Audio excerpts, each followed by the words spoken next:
Bueno, vamos a hacer una oración, ¿qué le parece? Pero no vamos a orar por la palabra, yo siempre digo, no oramos por la palabra tiene unción en sí misma. Vamos a orar por nosotros, para que la palabra de Dios transforme nuestras vidas, ¿sí?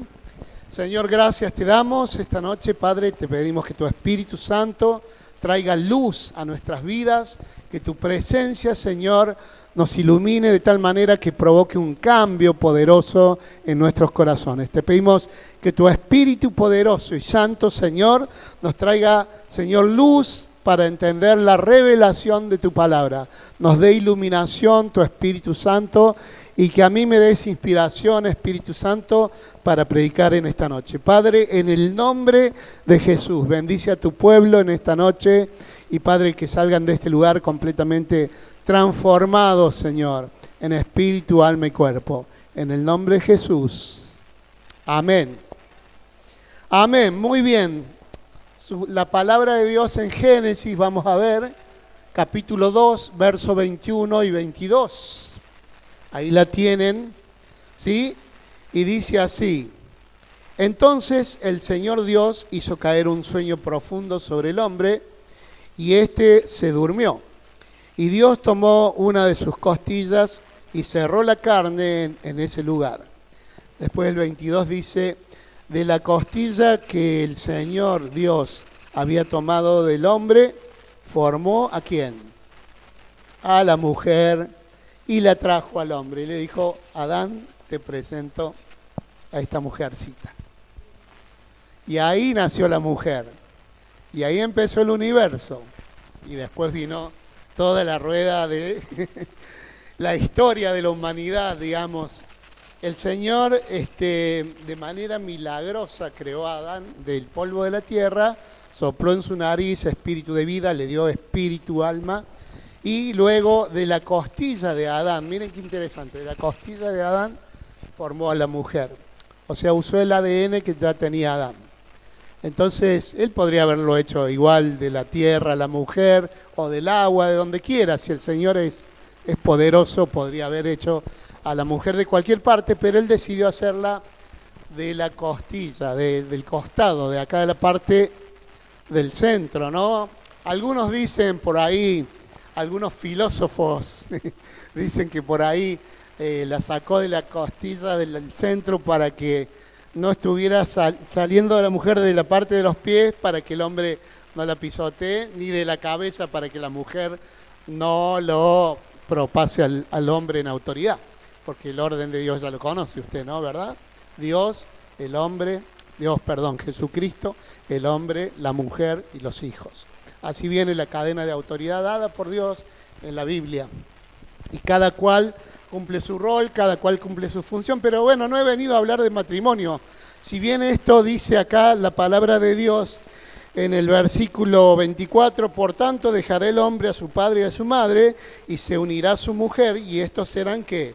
Una sola carne, ¿sí? No he venido a hablar del matrimonio en cuanto a las personas, sino acerca de una analogía, una comparación, una figura que Dios utilizó al matrimonio para hablar sobre su relación con el pueblo de Israel y con la iglesia.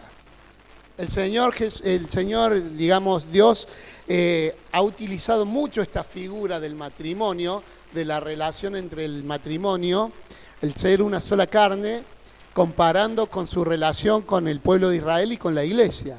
Así que vamos a ver sobre este tema hoy, y le puse este título al sermón: somos el objeto de su amor, ¿sí? Y quiero que vayamos al libro de Ezequiel, capítulo 16. Miren, hay un montón de pasajes en el Antiguo Testamento que habla Dios acerca de esta relación entre el pueblo, su pueblo y Él, ¿no? Y en el Nuevo Testamento también, entre Jesucristo y la iglesia. Hay muchos pasajes, pero elegí este pasaje de Ezequiel, capítulo 16. Le voy a dar una tarea, si puede, después léalo, tranquilo, en su casa, todo el capítulo. Léalo cuando pueda, hoy, mañana, vaya leyéndolo, léalo de nuevo, y así vaya escudriñando la Escritura. Porque hoy vamos a ver algunos pasajes nada más, no tenemos tiempo para tanto, pero Vamos a leer algunos pasajes. Entonces, en esta relación que estamos hablando acerca de Dios con el pueblo de Israel en este caso, o también podemos traerla a la analogía con Cristo y la iglesia, ¿verdad? Busqué estos pasajes y en un matrimonio, ¿cuántas veces que lo he visto el pastor ahí casar a las personas y en la ceremonia que le dice, ¿no? Y les hace decir del pacto ese delante de Dios que tienen que hacer. Bueno, yo le hablo sin experiencia, ¿no? Pero de ese pacto que hace el hombre con la mujer delante de Dios, ¿no? En la riqueza, en la pobreza, en la prosperidad, en la salud, en la enfermedad, etcétera. Vamos a ser fieles y están haciendo un pacto delante de Dios para que sean una sola carne, un solo espíritu, ¿no? Digamos una sola familia, formen dos personas allí. Y acá miren, vemos que el Señor ha tenido lo que tiene que tener la responsabilidad del hombre ante la mujer. En este caso vamos a poner a los varones. Tiene que cuidar, ¿verdad? Su esposa, ¿verdad? ¿Cuántos son casados acá? Tiene que cuidarla, ¿sí? Bueno, entre los dos, pero también en este caso le habla Dios al pueblo de Israel. Entonces puse que el Señor le da su cuidado. En este pasaje, mire, capítulo 16 de Ezequiel, verso 6, dice, yo pasé junto a ti y te vi, dice, mire cómo dice, revolcándote en tu sangre, mientras estabas en tu sangre, te dije, vive. Sí, te dije, dice, mientras estabas en tu sangre, vive. O sea, como que estaba tirada, dice, como que la encontró, ¿no? Tirada allí, y le dijo, vive el Señor, le dio vida, ¿no? Después dice, te lavé con agua, te limpié la sangre y te ungí con aceite. Todo son simbolismos de sanidad, de limpieza, de sanidad. Y mire qué interesante el Nuevo Testamento, como dice en Romanos capítulo 8, verso 35 al 37, dice, ¿quién nos separará del amor, ¿sí?, de Cristo?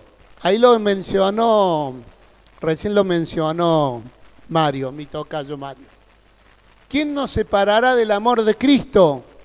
Dice Pablo, tribulación o angustia o persecución o hambre o desnudez o peligro, dice, o espada. Antes bien, dice, en todas estas cosas somos más que vencedores por medio de aquel que nos amó. Fíjese en ese pacto de unidad, de matrimonio, de unión. Dice que siempre le preguntan los ministros, ¿verdad?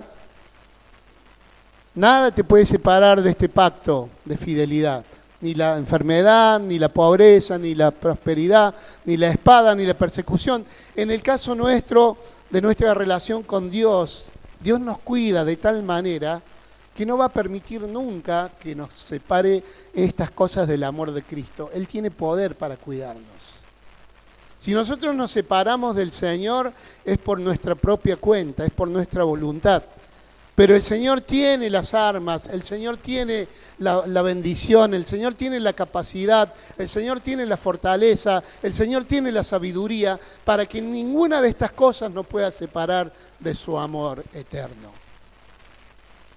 Por eso le digo, si nosotros nos apartamos, no es porque Dios no nos cuida, sino es porque no queremos recibir su cuidado.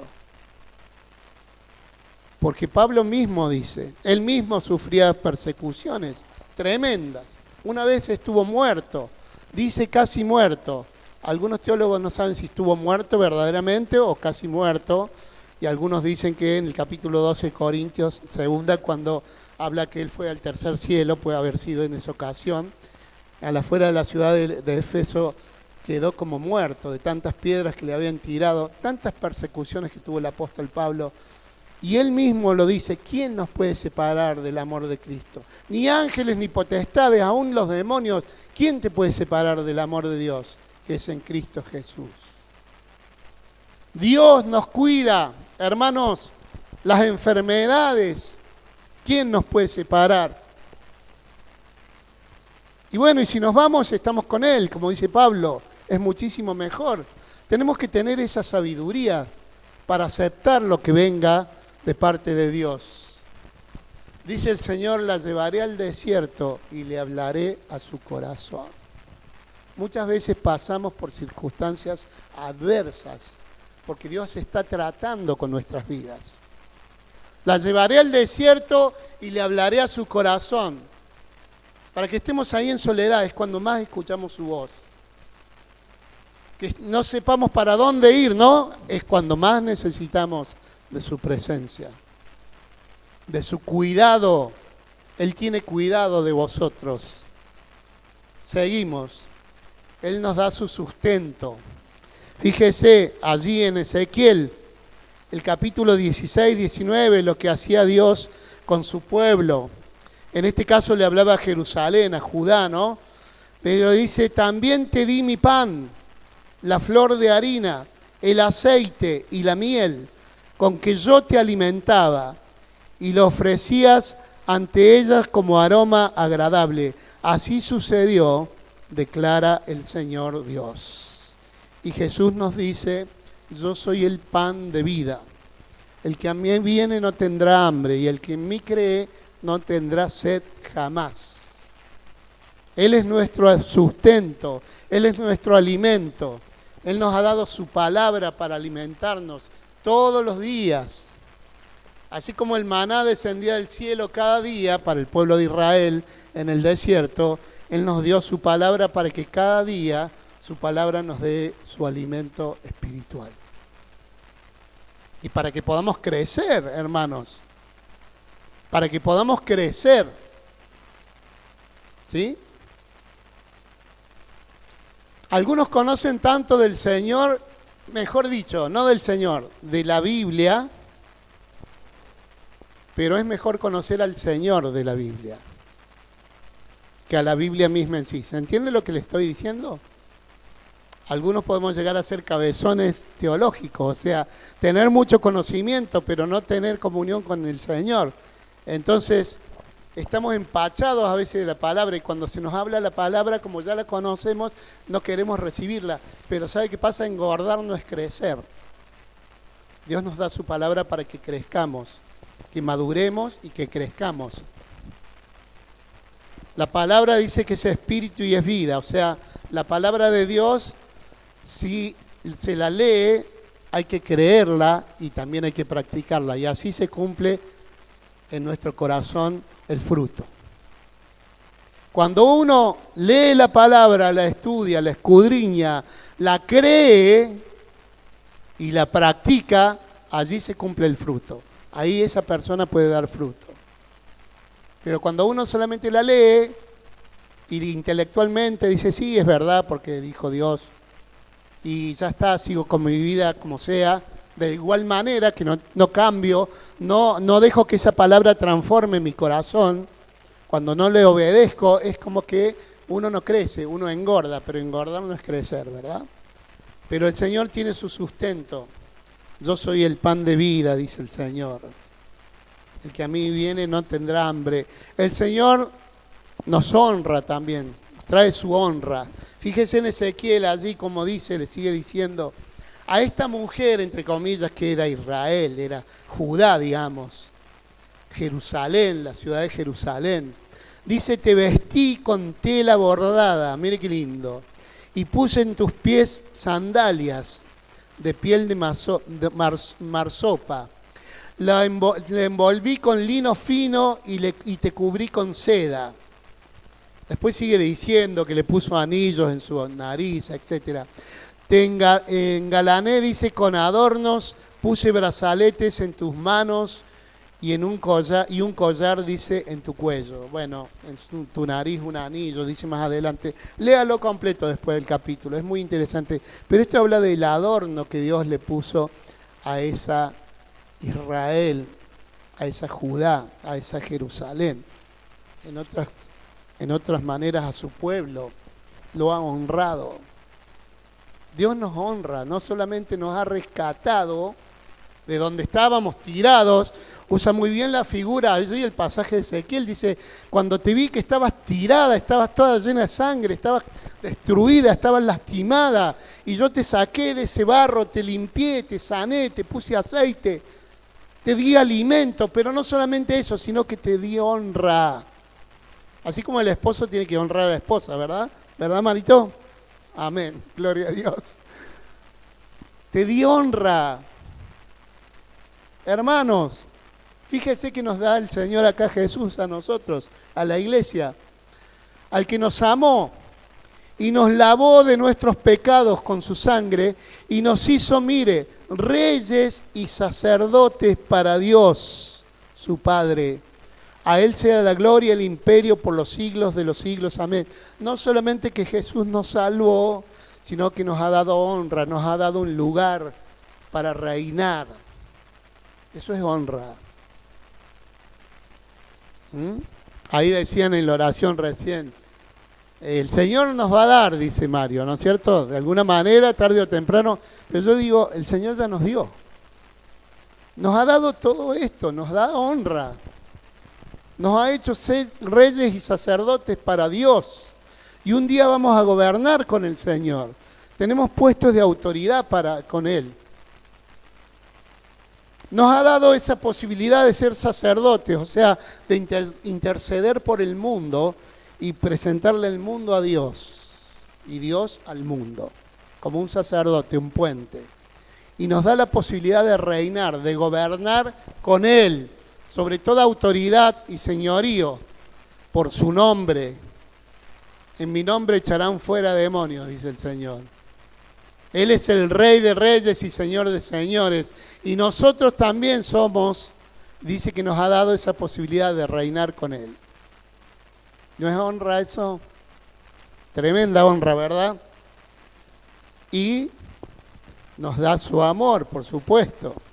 Ezequiel 16, verso 8 dice, entonces pasé junto a ti y te vi. Miren qué linda la figura esta, ¿no? Y tu tiempo era tiempo de amores. Extendí mi manto sobre ti y te cubrí, y cubrí tu desnudez. Mire qué manera amó el Señor a Israel. Te hice juramento y entré en pacto contigo. Ahí está el matrimonio, ¿ven? Hice un juramento y entré en pacto contigo. Serán una sola carne. Matrimonio. Y dice, y fuiste mía, declara el Señor Dios. Qué lindo que el Señor nos diga, tú eres mía, iglesia. Hice pacto contigo, hice un juramento. Ahí en Efesios capítulo 3 dice, viene hablando acerca del amor del Señor, ¿no? Y de conocer el amor de Cristo que excede a todo conocimiento para que seáis llenos de toda la plenitud de Dios.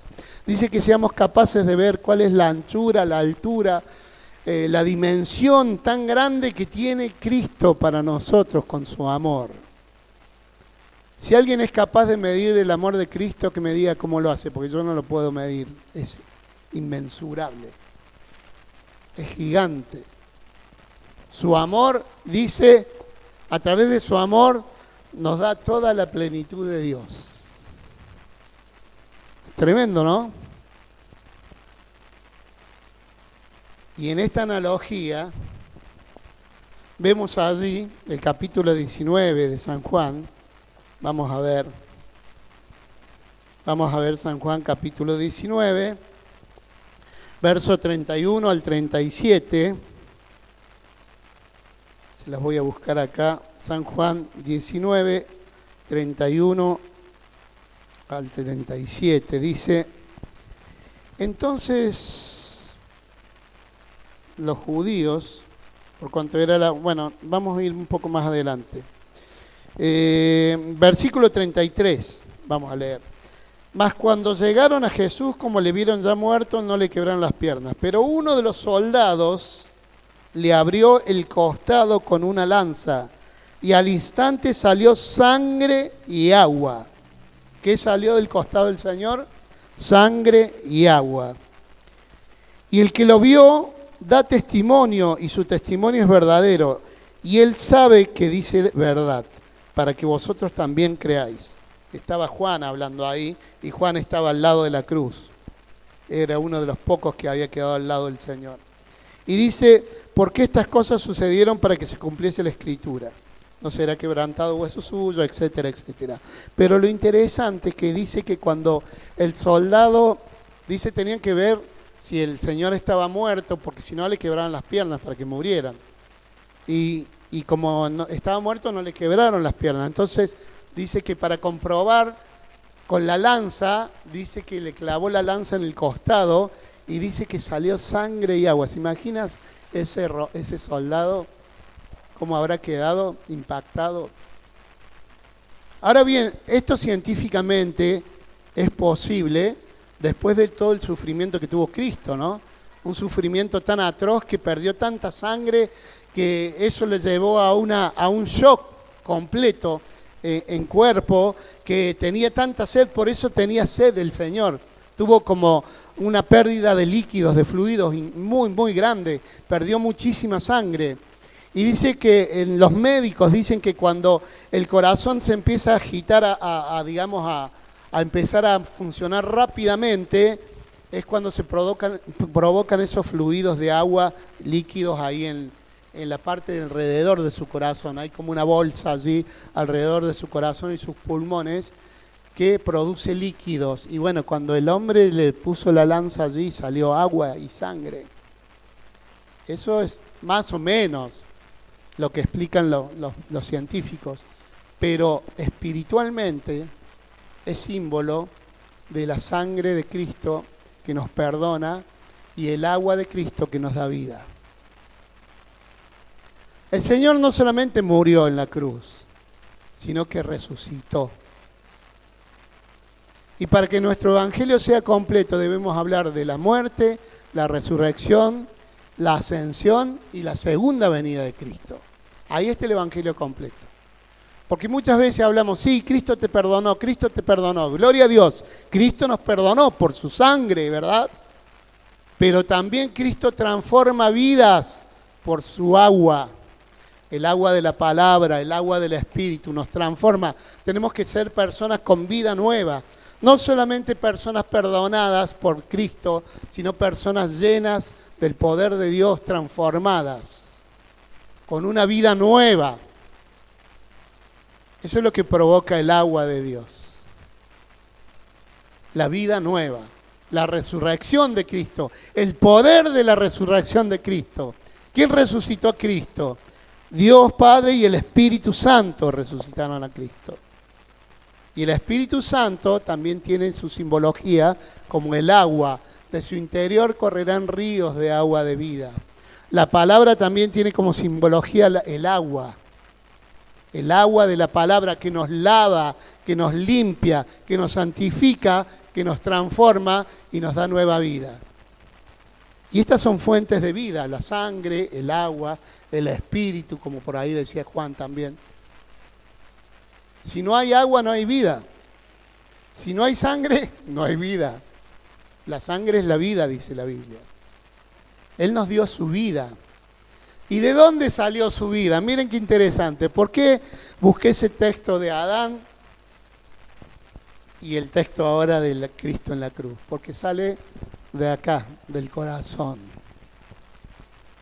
La vida de la iglesia sale directamente del corazón de Dios. La vida de la iglesia, acá nació la iglesia, yo podría decir así, de manera simbólica, aquí nació la iglesia, cuando Él hizo su obra.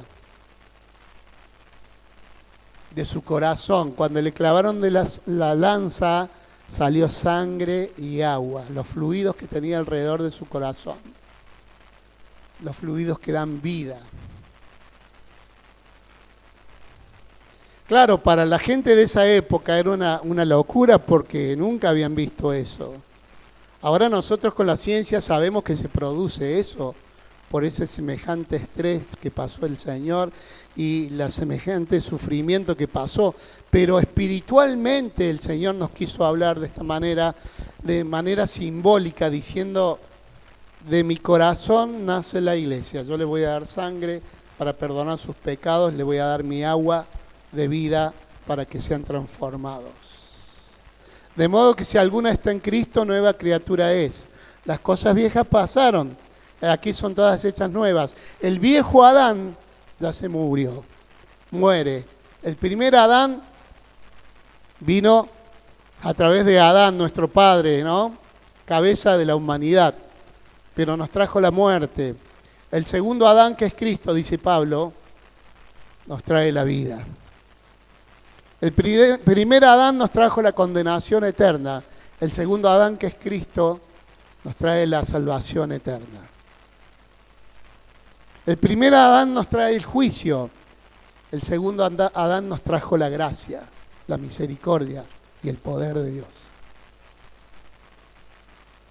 Quiero que vayamos al último pasaje allí en Efesios, capítulo 5. Efesios capítulo 5. Hermanos, después repase estos pasajes en su casa si puede. Efesios capítulo 5. Pídale al Espíritu Santo que le muestre, que le redarguya, dígale, convenceme Espíritu Santo. 5 del 25, ahí donde habla del matrimonio, ¿no? Pero Pablo es muy interesante porque al último dice, yo me refiero más de este tema acerca de la relación de Cristo y la iglesia. Pero obvio, sirve para los matrimonios, por supuesto. Sirve para los matrimonios. Bueno, dice, marido, amad a vuestras mujeres, ¿cómo?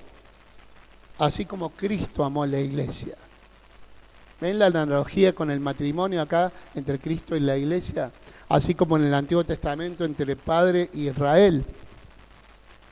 Amen como Cristo amó la iglesia. ¿Cómo amó a la iglesia Cristo? Dice que se entregó a sí mismo por ella. Con ese amor tan tremendamente grande.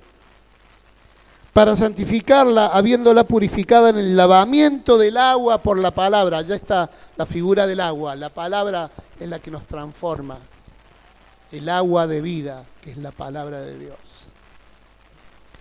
A fin de presentársela a sí mismo a una iglesia gloriosa. Ahí está la honra que Cristo nos da. Nos honra con gloria. Que no tuviese mancha ni arruga, una iglesia santa, ni cosa semejante, sino que fuese santa y sin mancha. Así también los maridos, deben amar a sus mujeres, porque el que ama a su mujer la tiene que amar como si fuera su propio cuerpo, dice. Y el versículo 30 dice, y porque somos miembros de su cuerpo, de su carne y de sus huesos. Por esto dejará, estos dos pasajes son paralelos al del Génesis que le leí yo.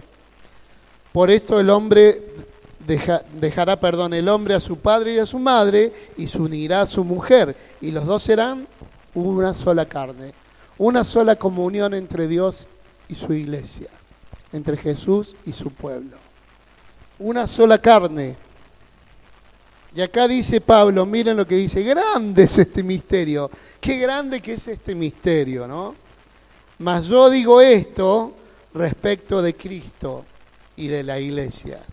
¿Cuál es el misterio tan grande que veía Pablo? ¿Que un matrimonio puede llegar a ser una sola carne? No, el misterio tan grande que veía era de la unión de Cristo con la iglesia. De qué manera misteriosa, tan grande, tan poderosa Dios pudo unir a sus hijos con Él mismo. Grande es este misterio, el misterio de la piedad le llaman por allí, en otros capítulos, Pablo. Este es el misterio de la piedad. Cristo vino en carne, fue creído en el mundo, fue visto por los ángeles, etc. La vida de Cristo, unido a la iglesia, es el misterio. Es la bendición de Dios que Dios nos ha dado. Hermanos, el hombre, dice la Biblia que, y yo lo creo, porque así como creo que el hombre fue formado de la tierra, yo lo creo, porque Dios lo hizo, Dios lo puede hacer. Más de 33 minerales hay en el cuerpo humano que provienen de la tierra.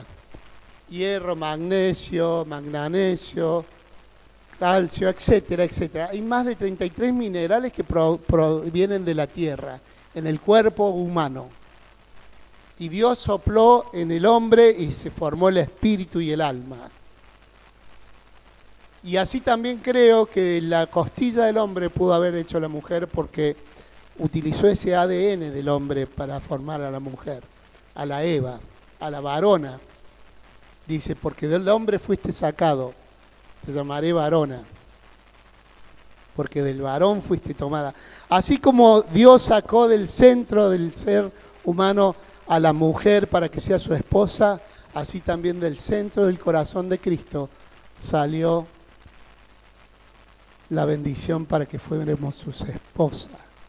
Su esposa, la iglesia, a través del agua y a través de la sangre, a través de la vida de Dios que Dios nos da, a través de su preciosa vida que Dios nos da. Entonces, hermanos, tendremos que estar tan agradecidos, tan sorprendidos, cada día sorprendernos de ese tan gran amor que tenemos de parte de Cristo. Tendríamos que estar siempre permaneciendo en Él. Tendríamos que estar siempre sirviéndole a Él. No tendríamos que apartarnos nunca de Él, porque Él nos cuida, Él nos alimenta, Él nos da todo, hermanos. Tendríamos que estar siempre con Él. Y en el tiempo de soledad, en el tiempo de angustia, en el tiempo de pruebas, sabemos que Él está con nosotros, porque nada ni nadie nos podrá separar del amor de Dios, que es en Cristo Jesús, Señor nuestro. Amén. Hermanos, ¿están agradecidos con Él? Somos su esposa, somos su iglesia. Él nos honra, Él nos va a hacer reinar junto con Él. Él nos da la posibilidad de ministrar al mundo como sacerdotes. El Señor nos escogió. Provenimos de su mismo corazón. Somos objeto de su amor, del amor que hay en su mismo corazón. Nos escogió, nos encontró por ahí tirados, destruidos, y nos sanó, nos limpió, nos lavó, nos amó, nos cuidó, nos alimentó y nos dio honra. ¿Qué le parece? ¿Dios no merece un aplauso?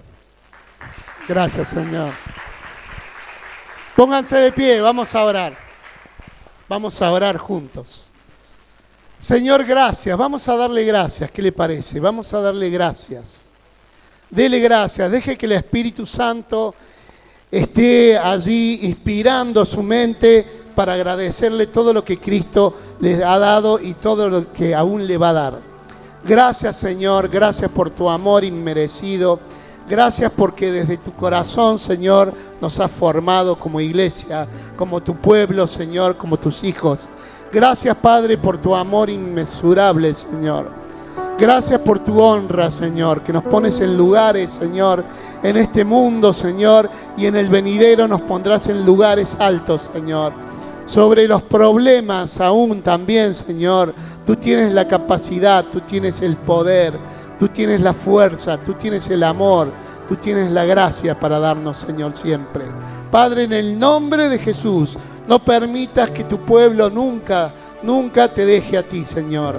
Que nunca te dejemos, Señor.